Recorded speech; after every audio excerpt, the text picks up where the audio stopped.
നമസ്കാരം, എല്ലാവർക്കും സ്വാഗതം. ഇന്നത്തെ ഡെയിലി ബുള്ളറ്റിനിലേക്ക്. നാളെ 2026 ജൂൺ മാസം 6-ാം തീയതി ശനിയാഴ്ച. ഇന്നത്തെ ഏറ്റവും പ്രധാനപ്പെട്ട വാർത്താ അപ്ഡേറ്റുകളും നാളെയും തുടർന്നുള്ള ദിവസങ്ങളിൽ നിങ്ങൾ അറിഞ്ഞിരിക്കേണ്ട, ശ്രദ്ധിക്കേണ്ട വളരെ പ്രധാനപ്പെട്ട വാർത്താ അപ്ഡേറ്റുകൾ, അറിയിപ്പുകൾ എന്തൊക്കെയെന്നാണ് ഇന്നത്തെ ഡെയിലി ബുള്ളറ്റിൻ നിങ്ങളുമായി ഷെയർ ചെയ്യുന്നത്. എല്ലാവരും പൂർണ്ണമായും ശ്രദ്ധിക്കുക. വീഡിയോ ലൈക്ക് ചെയ്യുവാനും വാർത്തകൾ എല്ലാവരിലേക്കും ഷെയർ ചെയ്യുവാനും ചാനൽ സബ്സ്ക്രൈബ് ചെയ്യുവാനും മറക്കരുത്. ഏറ്റവും ആദ്യത്തെ പ്രധാനപ്പെട്ട വാർത്താ അപ്ഡേറ്റ്: സംസ്ഥാനത്ത് അതിതീവ്ര മഴയ്ക്ക് സാധ്യതയെന്ന് കേന്ദ്ര കാലാവസ്ഥാ വകുപ്പിന്റെ മുന്നറിയിപ്പ്.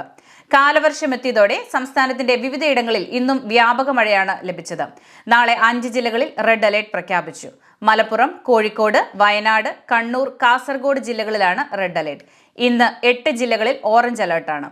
എറണാകുളം, തൃശൂർ, പാലക്കാട്, മലപ്പുറം, കോഴിക്കോട്, വയനാട്, കണ്ണൂർ, കാസർഗോഡ് ജില്ലകളിലാണ് ഇന്ന് ഓറഞ്ച് അലേർട്ട് ഉള്ളത്. 6 ജില്ലകളിൽ ഇന്ന് യെല്ലോ അലേർട്ടും പ്രഖ്യാപിച്ചിട്ടുണ്ട്. ദുരന്ത സാധ്യതയുള്ള മേഖലകളിലുള്ളവർ ജാഗ്രത തുടരണമെന്നാണ് നിർദ്ദേശം. അതേസമയം കടൽക്ഷോഭത്തിനും മോശം കാലാവസ്ഥയ്ക്കും സാധ്യതയുള്ളതിനാൽ ജൂൺ 8 വരെ കേരള, ലക്ഷദ്വീപ്, കർണാടക തീരങ്ങളിൽ മത്സ്യബന്ധനത്തിനും വിലക്ക് ഏർപ്പെടുത്തിയിട്ടുണ്ട്. ഉരുൾപൊട്ടൽ, മണ്ണിടിച്ചിൽ, മലവെള്ളപ്പാച്ചിൽ സാധ്യതയുള്ള പ്രദേശങ്ങളിൽ താമസിക്കുന്നവർ അധികൃതരുടെ നിർദ്ദേശാനുസരണം സുരക്ഷിതമായ സ്ഥലങ്ങളിലേക്ക് മാറി താമസിക്കണം. നദിക്കരകൾ, അണക്കെട്ടുകളുടെ കീഴ്പ്രദേശങ്ങൾ എന്നിവിടങ്ങളിൽ താമസിക്കുന്നവരും അപകട സാധ്യത മുൻകൂട്ടി കണ്ട് അധികൃതരുടെ നിർദ്ദേശാനുസരണം മാറി താമസിക്കേണ്ടതാണ്. ശക്തമായ കാറ്റിന് സാധ്യതയുള്ളതിനാൽ അടച്ചുറപ്പില്ലാത്ത വീടുകളിൽ താമസിക്കുന്നവരും മേൽക്കൂര ശക്തമല്ലാത്ത വീടുകളിൽ താമസിക്കുന്നവരും പ്രത്യേകം ജാഗ്രത പാലിക്കേണ്ടതാണ്. അടുത്ത പ്രധാനപ്പെട്ട വാർത്താ അപ്ഡേറ്റ്: തദ്ദേശ വാർഡ് പുനർവിഭജനത്തിന്റെ അടിസ്ഥാനത്തിലുള്ള പുതിയ വീട്ടു നമ്പറുകൾ ഉടൻ നിലവിൽ വരും. കെ-സ്മാർട്ടിന്റെ സഹായത്തോടെ വീട്ടു നമ്പറുകൾ ഡിജിറ്റലായി നൽകി തുടങ്ങിയിട്ടുണ്ട്. 1 മാസത്തിനകം സംസ്ഥാനത്തെ മുഴുവൻ തദ്ദേശ സ്ഥാപനങ്ങളിലും പുതിയ വീട്ടു നമ്പർ പ്രകാരം നികുതി അടയ്ക്കൽ ഉൾപ്പെടെയുള്ള സേവനങ്ങൾ ലഭ്യമാകും. 2025 ജൂലൈയിൽ പുനർവിഭജന നടപടികൾ പൂർത്തിയായിരുന്നുവെങ്കിലും പുതിയ വീട്ടു നമ്പറുകൾ നൽകിയിരുന്നില്ല. പ്രത്യേക സോഫ്റ്റ്വെയറിന്റെ സഹായത്തോടെ പഴയ നമ്പറുകൾ പോർട്ട് ചെയ്താണ് കെ-സ്മാർട്ടിൽ പുതിയ വീട്ടു നമ്പറിനായി ഉൾപ്പെടുത്തിയിരിക്കുന്നത്.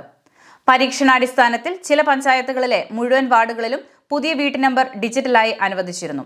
ഇതിനുശേഷമാണ് മറ്റ് തദ്ദേശ സ്ഥാപനങ്ങളിലും പുതിയ നമ്പർ അനുവദിക്കാൻ നിർദ്ദേശം നൽകിയിട്ടുള്ളത്. ഇനി മുതൽ പുതിയ വീട് നിർമ്മിക്കുന്നവർക്കും തൊട്ടടുത്ത വീടിന്റെ തുടർച്ചയായുള്ള വീട്ടു നമ്പർ തന്നെ ലഭിക്കും. അടുത്ത പ്രധാനപ്പെട്ട വാർത്താ അപ്ഡേറ്റ്: കേന്ദ്ര സർക്കാരിന്റെ 1 ഫാമിലി 1 ഗ്യാസ് സിലിണ്ടർ നയം ജൂൺ 30 പ്രാബല്യത്തിൽ വരുന്നതോടെ ഒരു കുടുംബത്തിന് HP, ഇന്ത്യൻ, ഭാരത് ഇങ്ങനെ ഏതെങ്കിലും ഒരു അംഗീകൃത കമ്പനിയുടെ ഒരു ഗ്യാസ് കണക്ഷൻ മാത്രമേ അനുവദിക്കുകയുള്ളൂ. അനധികൃതമായി മറ്റ് സിലിണ്ടറുകൾ കൈവശം വെക്കാൻ പാടില്ലാത്തതാണ്.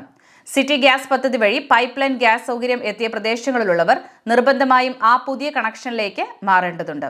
അല്ലാത്തപക്ഷം ജൂൺ 30 ശേഷം അത്തരം മേഖലകളിൽ സിലിണ്ടർ വിതരണം ഉണ്ടായിരിക്കുന്നതല്ല. നിലവിൽ ട്രാൻസ്പോർട്ടേഷൻ ചാർജ് ഉൾപ്പെടെ 930 മുതൽ 980 രൂപ വരെയുള്ള നിരക്കുകളിലാണ് സിലിണ്ടറുകൾ വിതരണം ചെയ്യുന്നത്. എന്നതിനാൽ സിലിണ്ടർ കൈപ്പറ്റുമ്പോൾ അതിന്റെ അളവും മുകൾ ഭാഗത്ത് രേഖപ്പെടുത്തിയിരിക്കുന്ന എക്സ്പയറി തീയതിയും ഉപഭോക്താക്കൾ കൃത്യമായി പരിശോധിക്കേണ്ടതാണ്.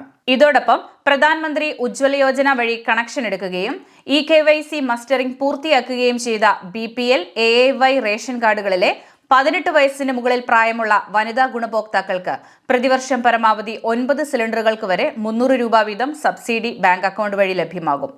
പുതിയ കണക്ഷനായി പോർട്ടലിൽ അപേക്ഷിക്കാൻ നിലവിൽ സംവിധാനമുണ്ടെങ്കിലും ഇന്ധനക്ഷാമം പോലുള്ള കാരണങ്ങളാൽ അപ്രൂവൽ ലഭിക്കാൻ കാലതാമസം നേരിടുന്നുണ്ട്. എങ്കിലും പുതിയ അപേക്ഷകർക്ക് തുടക്കത്തിൽ ഏകദേശം 600 രൂപയോളം മാത്രമാണ് മുടക്കേണ്ടി വരുന്നത്. ബാക്കി തുക സബ്സിഡിയായി അനുവദിക്കപ്പെടുകയും ചെയ്യും. അടുത്ത പ്രധാനപ്പെട്ട വാർത്താ അപ്ഡേറ്റ്: PM കിസാൻ സമ്മാൻ നിധി ഗുണഭോക്താക്കൾ ഉൾപ്പെടെ കൃഷിഭൂമിയുള്ള എല്ലാ കർഷകരും നിർബന്ധമായി കർഷക ID എടുക്കണമെന്ന് കേന്ദ്ര സർക്കാർ നിർദ്ദേശിച്ചിട്ടുണ്ട്. ഭാവിയിൽ കർഷകർക്കുള്ള എല്ലാ ആനുകൂല്യങ്ങളും ലഭ്യമാക്കുന്നതിനുള്ള പ്രധാന സംവിധാനമാണ് ഈ അഗ്രിസ്റ്റാക്ക് ഫാർം ID. ഈ ID മുഖേനയായിരിക്കും വിവിധ ആനുകൂല്യങ്ങൾക്ക് അർഹതയുള്ള കർഷകരെ സർക്കാർ കണ്ടെത്തുന്നത്. അതുകൊണ്ട് തന്നെ എല്ലാ കർഷകരും ഈ ID എടുക്കാൻ പ്രത്യേകം ശ്രദ്ധിക്കുക. അക്ഷയ കേന്ദ്രങ്ങൾ, കോമൺ സർവീസ് സെന്ററുകൾ, ജനസേവന കേന്ദ്രങ്ങൾ എന്നിവ വഴി നമുക്കിതിനായി അപേക്ഷിക്കാവുന്നതാണ്. ഇതിനായി അപേക്ഷിക്കാൻ പോകുമ്പോൾ ആധാർ കാർഡും ആധാറുമായി ലിങ്ക് ചെയ്ത മൊബൈൽ ഫോണും കയ്യിൽ കരുതണം. കാരണം അപേക്ഷാ സമയത്ത് OTP വെരിഫിക്കേഷൻ ആവശ്യമുണ്ട്. കൂടാതെ ഭൂമിയുടെ കരമടച്ച രസീത്, ബാങ്ക് പാസ്ബുക്ക് എന്നിവയും കൂടെ കരുതേണ്ടതാണ്. എന്നാൽ അഗ്രിസ്റ്റാക്ക് ഫാർമേഴ്സ് ഐഡിക്ക് അപേക്ഷിച്ച ഉടൻ തന്നെ അപ്രൂവൽ ലഭിക്കില്ല എന്ന കാര്യവും പ്രത്യേകം ഓർക്കുക. ഉദ്യോഗസ്ഥരുടെ കൃത്യമായ പരിശോധനകൾക്ക് ശേഷമേ ഇത് അനുവദിക്കുകയുള്ളൂ. അപേക്ഷയിൽ എന്തെങ്കിലും തെറ്റുകളോ പൊരുത്തക്കേടുകളോ ഉണ്ടെങ്കിൽ അത് റിജക്റ്റ് ആകാൻ സാധ്യതയുണ്ട്. അങ്ങനെ സംഭവിച്ചാൽ ഭാവിയിൽ നിങ്ങൾക്ക് ലഭിക്കേണ്ട ആനുകൂല്യങ്ങൾ തടസ്സപ്പെട്ടേക്കാം. അതുകൊണ്ട് ഐഡിക്ക് അപേക്ഷിച്ച കർഷകർ അതിന്റെ സ്റ്റാറ്റസ് കൃത്യമായി പരിശോധിക്കേണ്ടതാണ്. അപേക്ഷ അപ്രൂവൽ ആയോ, പെൻഡിംഗ് ആണോ, അതോ റിജക്റ്റ് ആയോ എന്ന് ഓൺലൈൻ വഴി നമുക്ക് മനസ്സിലാക്കാൻ സാധിക്കും. നിങ്ങളുടെ ഐഡി വിജയകരമായി ജനറേറ്റ് ആയിട്ടുണ്ടെങ്കിൽ അതിന്റെ ഒരു സ്ക്രീൻഷോട്ടോ പ്രിന്റൌട്ടോ എടുത്ത് സൂക്ഷിക്കുക. ഭാവിയിൽ വിവിധ സർക്കാർ സേവനങ്ങൾക്ക് ഇത് വളരെ ഉപകാരപ്പെടുന്ന ഒരു പ്രധാന രേഖയായിരിക്കും. അടുത്ത പ്രധാനപ്പെട്ട വാർത്താ അപ്ഡേറ്റ്: മെയ് മാസത്തെ പെൻഷൻ വിതരണം അവസാനിക്കാറായി. ഇനി എല്ലാവരും കാത്തിരിക്കുന്നത് ജൂൺ മാസത്തിലെ പെൻഷൻ വിതരണമാണ്.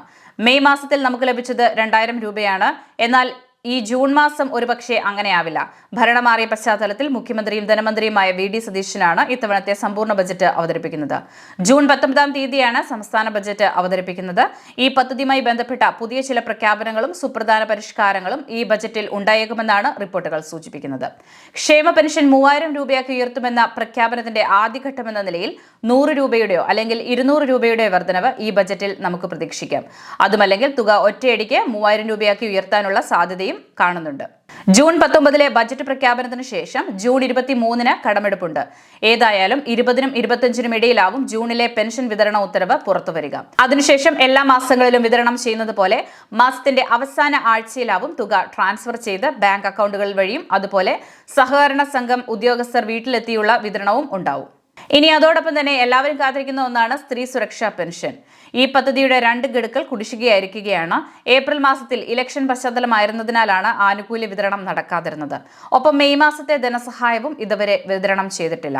ഇതോടെ ഈ പദ്ധതി പൂർണ്ണമായും നിർത്തലാക്കുമോ എന്നുള്ള ആശങ്കയാണ് ഭൂരിഭാഗം സ്ത്രീകൾക്കും. എന്നാൽ ഈ പദ്ധതി കൂടുതൽ കാര്യക്ഷമമായി തന്നെ മുന്നോട്ട് കൊണ്ടുപോകുമെന്നാണ് ഔദ്യോഗിക വൃത്തങ്ങളിൽ നിന്നും ലഭിക്കുന്ന സൂചനകൾ. നിലവിൽ 16 ലക്ഷത്തോളം സജീവ ഗുണഭോക്താക്കളാണ് ധനസഹായത്തിന് അർഹത നേടി ഈ പദ്ധതിയുടെ ഭാഗമായിട്ടുള്ളത്. എന്നാൽ ആകെ അപേക്ഷകരുടെ എണ്ണം 18 ലക്ഷത്തോളമാണ് വരുന്നത്. മുൻ സർക്കാർ ഏകദേശം 30 ലക്ഷത്തോളം പേരെ ലക്ഷ്യമിട്ട് ആരംഭിച്ച ഒരു പദ്ധതിയായിരുന്നു ഇത്.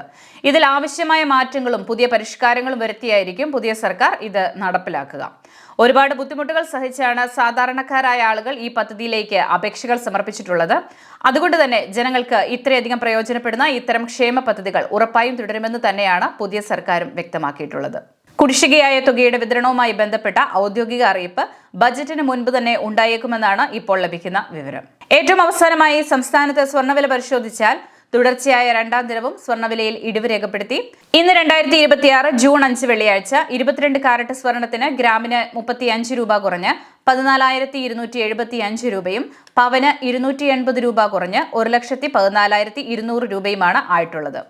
ഡെയിലി ബുള്ളറ്റിൻ പൂർണ്ണമാവുകയാണ്. എല്ലാവരിലേക്കും നിങ്ങൾ ഷെയർ ചെയ്യുക. യൂട്യൂബിൽ ചാനൽ സബ്സ്ക്രൈബ് ചെയ്യുക.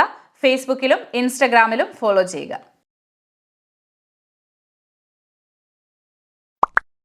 Please subscribe our channel.